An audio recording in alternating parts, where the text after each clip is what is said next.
popped out of nowhere. She popped up. It's a miracle. And it's actually... What's up, guys? We're back here with the Takesa Life. My name is Jonas. And your name is... Hannah. Welcome back, guys. We're doing a little mini vlog. We're traveling to Muir Woods, where they have a lot of tall trees. She's tall. Guess how tall she is, guys? Secret. There's a lot of the tallest trees in the country. This is near San Francisco. And also we're gonna talk about long distance relationships. We're in a long distance relationship and now we're together, thankfully. Whew. But long distance is pretty hard. Did you think it was tough or easy? Oh yeah, it was hard, honestly. Very hard. Yeah. What's so tough about it? Tell me. Not seeing each other, and when your day's off and you want to hang out with your man, you can't really see him because he's miles and miles away and you can't really fly, unfortunately, because we don't have wings yet. Wow, look at the views. Beautiful views. So fun fact, we actually got married in a national park in the Smoky Mountains of Tennessee. Period. It's beautiful. But honey, can you tell me what was a challenge of dating besides being far apart? There's so many different challenges when it comes to long distance relationships. One of them being trust, because you don't see each other often. You doubt yourself sometimes. And especially if your spouse is going out, their friends, and you're out here in a different city. Did you feel like you trusted me? 100%. I'm just talking generally speaking. Yeah, we're mentioning trust, but obviously in our relationship, we were open to sharing locations with each other. And anytime we have availabilities, we FaceTime each other, make sure that we validate each other's feelings, any concerns that we have. And yeah, it's all about communication, honestly. Communication. Yeah, I think definitely it's very good to communicate. A lot of us don't know how to communicate. I didn't always know how to communicate. But talking about things, if you have a feeling, you share it. You don't wait till last minute to share it, because then sometimes it builds up. It builds up, yeah. That's one thing I've been trying to work on myself. I kind of hold things, but it's okay to discuss your concerns with your partner. The earlier you do, the better the situation will be. Maybe you think it's a big deal, but for the other person, it's probably light. So just talk it through. Another part that I felt like helped us build trust is we talk about faith, we talk about God. Ooh. We both believe in Jesus, because that honestly just builds our faith. And I feel like a lot of the times if a partner fears God, or if they even like God more than the partner, they're not going to do shady stuff. For sure. And yeah, anytime we FaceTime each other, actually, we do pray together, do Bible studies, and yeah, strength our long distance relationship. But I honestly think if both people in the couple are focused on the Lord, there's like less wiggle room for other people to do other stuff. Ooh, there's a lot of people here. Look at where we are. So I'm from Chicago and she is from Columbus, Ohio. Ohio, O-H-I-O is where to be at. So the first time that I actually visited her, it was pretty crazy because I flew out from Chicago to Ohio, and that was the farthest I've ever flown for a date, just for a date.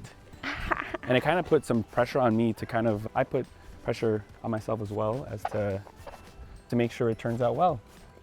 But it was pretty good. We had like a jam-packed weekend.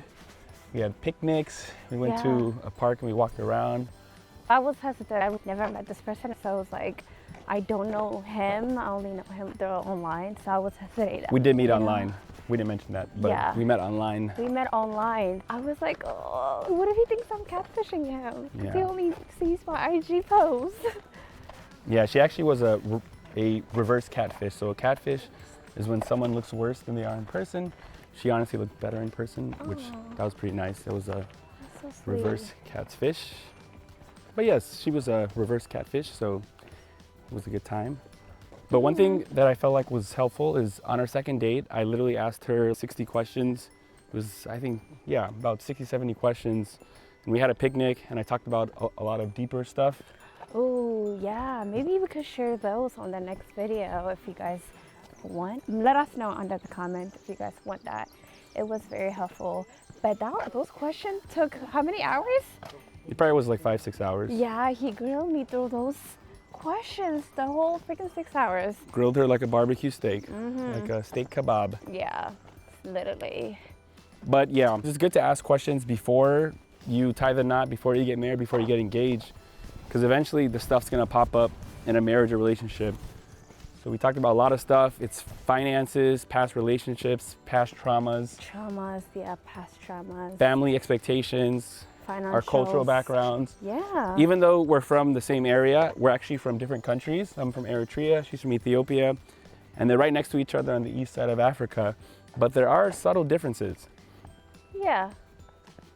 But I definitely think it was good that we asked all those questions on the second date, because if there was those major red flags, I'd say I'm not coming back to Ohio. Oh yeah, I was gonna say please don't come to Ohio too, because Ohio is for only special people to come back to. Yes, but she invited me back, and then she went to Chicago, and then Oh yeah. we switched it back and forth. Yeah, Chicago was pretty dope. I told my friends, they thought I was going crazy. They was like, no.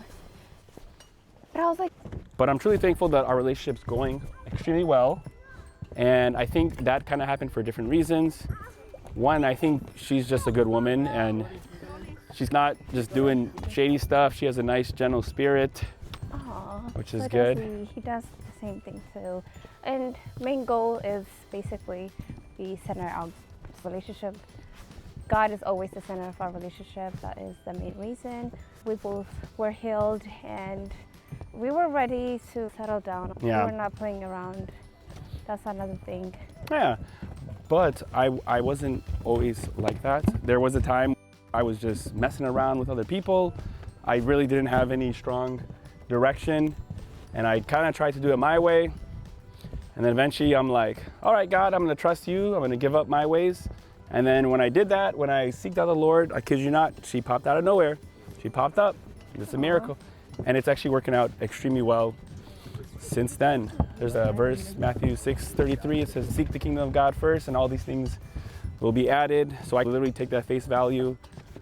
I learned when I seek out God first, everything else will come into place.